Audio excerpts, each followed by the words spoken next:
ನಮಸ್ಕಾರ ಮಹನೀಯರೇ, ವ್ಯಾಪಾರಿಗಳು ಮತ್ತು ಹೂಡಿಕೆದಾರರು. ಮಾಹಿತಿ ಮತ್ತು ವಿಶ್ಲೇಷಣಾತ್ಮಕ ಸೇವೆ ನಿಮ್ಮೊಂದಿಗಿದೆ. ಸಿಸ್ಟಮ್ ಗುರು ಮಾರ್ಕೆಟ್ಸ್ ಕಂಪನಿಯ ಬಗ್ಗೆ ಸಾರಾಂಶ ಮಾಹಿತಿಯೊಂದಿಗೆ ಪ್ರಾರಂಭಿಸೋಣ. ಅಗತ್ಯವಿದ್ದರೆ ನೀವು ವಿಡಿಯೋವನ್ನು ವಿರಾಮಗೊಳಿಸಬಹುದು. ಪ್ರಶ್ನೆಯಲ್ಲಿರುವ ಕಂಪನಿಯ ಪ್ರತಿಯೊಂದು ನಿಯತಾಂಕವನ್ನು ನೀವು ವಿವರವಾಗಿ ಅಧ್ಯಯನ ಮಾಡಬಹುದು.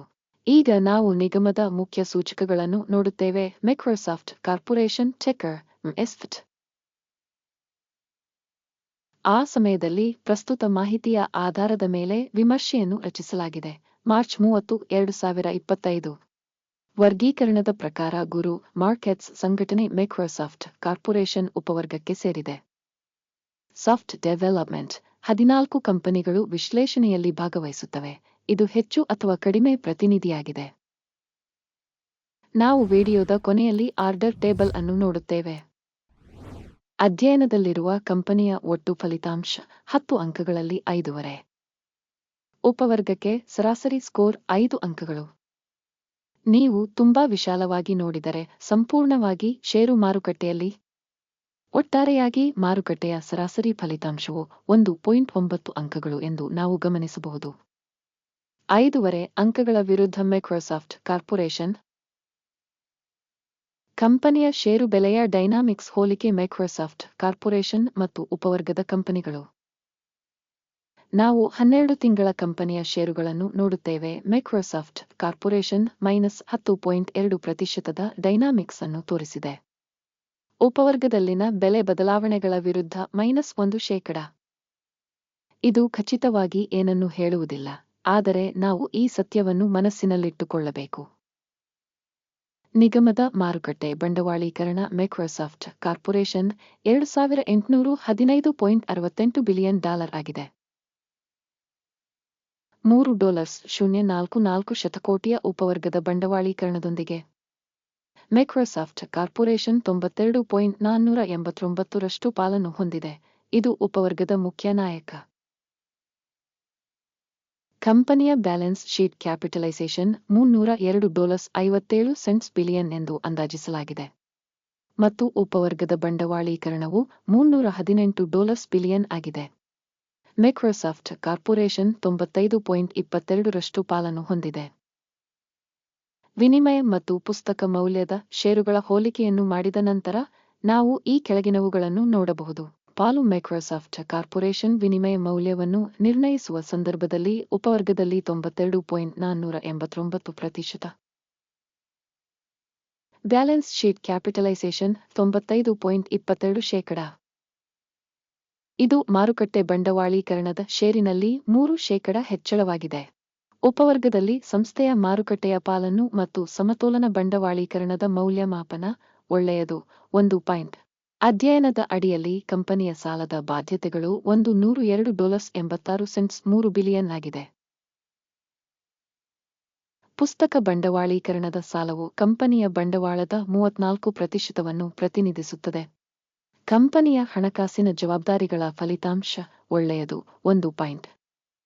ಕಂಪನಿಯ ಮಾರುಕಟ್ಟೆ ಮೌಲ್ಯದ ಸಮತೋಲನವು ಅದರ ಲಾಭಕ್ಕೆ 30.4ಕ್ಕೆ ಅನುರೂಪವಾಗಿದೆ. ಉಪವರ್ಗದ ಸರಾಸರಿಯು 32 ಆಗಿದೆ. ಇದು ಉಪವರ್ಗದ ಸರಾಸರಿಗಿಂತ 5% ಕಡಿಮೆಯಾಗಿದೆ. ಉಪವರ್ಗದಲ್ಲಿನ ಕಂಪನಿಗಳಿಗೆ ಹೋಲಿಸಿದರೆ ಲಾಭ ಸೂಚಕಗಳಿಗೆ ಷೇರು ಮಾರುಕಟ್ಟೆ ಮೌಲ್ಯದ ಮೌಲ್ಯಮಾಪನ ಒಳ್ಳೆಯದು 1. ಕಳೆದ 12 ತಿಂಗಳ ಲಾಭವು $92,740 ಮಿಲಿಯನ್ ಆಗಿದೆ.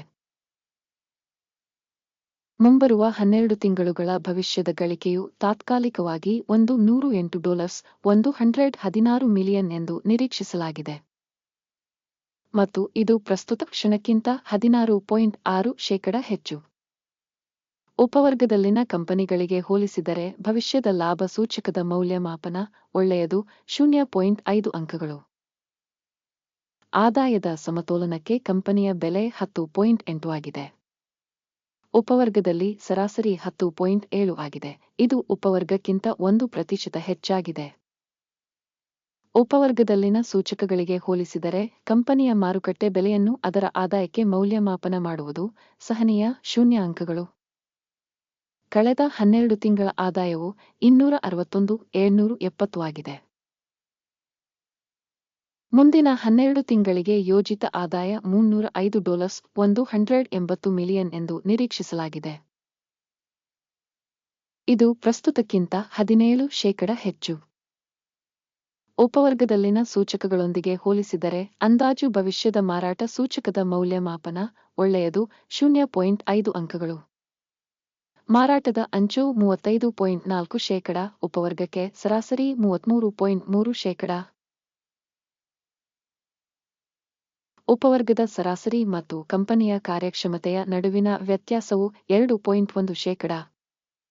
ಉಪವರ್ಗದಲ್ಲಿನ ಸೂಚಕಗಳೊಂದಿಗೆ ಹೋಲಿಸಿದರೆ ಮಾರಾಟದ ಲಾಭದಾಯಕತೆಯ ಮೌಲ್ಯಮಾಪನ ಒಳ್ಳೆಯದು 0.5 ಅಂಕಗಳು. ಉಪವರ್ಗದಲ್ಲಿ ಉದ್ಯೋಗಿಗಳ ಸಂಖ್ಯೆಯಿಂದ ಕಂಪನಿಯ ಪಾಲು 67.378 ಆಗಿದೆ.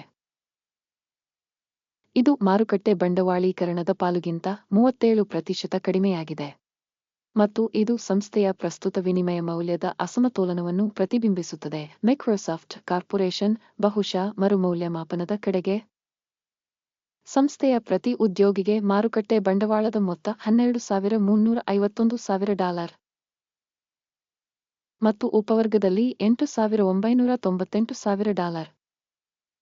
ಉಪವರ್ಗದ ಸರಾಸರಿ ಮತ್ತು ಸಂಸ್ಥೆಯ ಸೂಚಕಗಳ ನಡುವಿನ ವ್ಯತ್ಯಾಸವು 37.3%.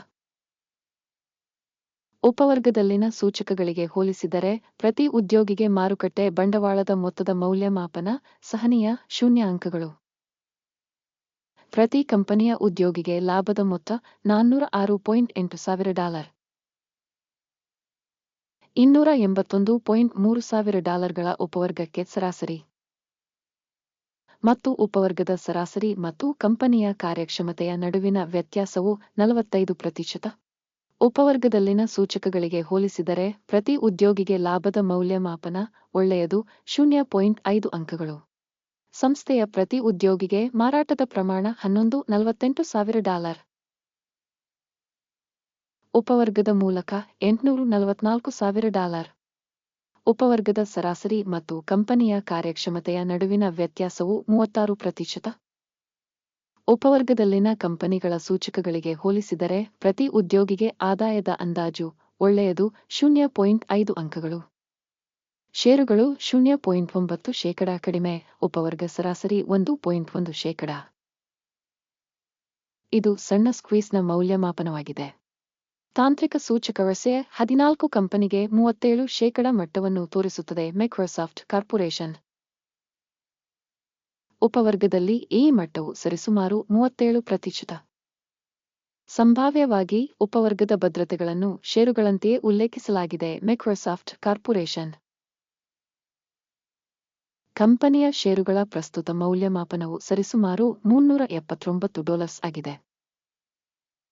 ಕಂಪನಿಯ ಷೇರುಗಳ ಒಮ್ಮತದ ಬೆಲೆ ಗುರಿಯು ಸುಮಾರು $505 ಆಗಿದೆ. ನಿಜವಾದ ಅಂದಾಜು ಮತ್ತು ಒಮ್ಮತದ ಅಂದಾಜಿನ ನಡುವಿನ ವ್ಯತ್ಯಾಸವು ಸರಿಸುಮಾರು 33%. ಆದೇಶಗಳ ಕೋಷ್ಟಕವನ್ನು ನೋಡೋಣ, ಅದು ನಿಮಗೆ ಲಭ್ಯವಿದೆ. ಅದರ ಲಿಂಕ್ ಪಿನ್ ಮಾಡಿದ ಕಾಮೆಂಟ್ನಲ್ಲಿದೆ.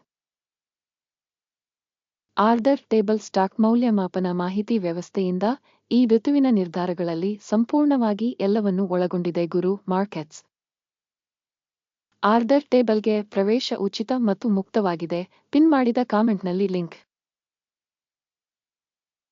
ಕಂಪನಿಯ ಷೇರುಗಳ ವಿಶ್ಲೇಷಣೆಯ ಪರಿಣಾಮವಾಗಿ ಮೈಕ್ರೋಸಾಫ್ಟ್ ಕಾರ್ಪೊರೇಷನ್ ಷೇರು ಮೌಲ್ಯಮಾಪನ ಮಾಹಿತಿ ವ್ಯವಸ್ಥೆ ಗುರು ಮಾರ್ಕೆಟ್ಸ್ ಕೆಳಗಿನ ನಿರ್ಧಾರವನ್ನು ಮಾಡಲಾಗಿದೆ. ಆದೇಶವನ್ನು ತೆರೆಯಬೇಡಿ, ಏಕೆಂದರೆ ಈ ವಿಡಿಯೋ ಒಂದು ಅವಲೋಕನವಾಗಿದೆ. ಈ ವಿಡಿಯೋವನ್ನು ವೀಕ್ಷಿಸಿದ್ದಕ್ಕಾಗಿ ಮತ್ತು ಸಹಾಯ ವ್ಯವಸ್ಥೆಯನ್ನು ಬಳಸಿದ್ದಕ್ಕಾಗಿ ಪ್ರೇಕ್ಷಕರಿಗೆ ತುಂಬಾ ಧನ್ಯವಾದಗಳು. ಗುರು ಮಾರ್ಕೆಟ್ಸ್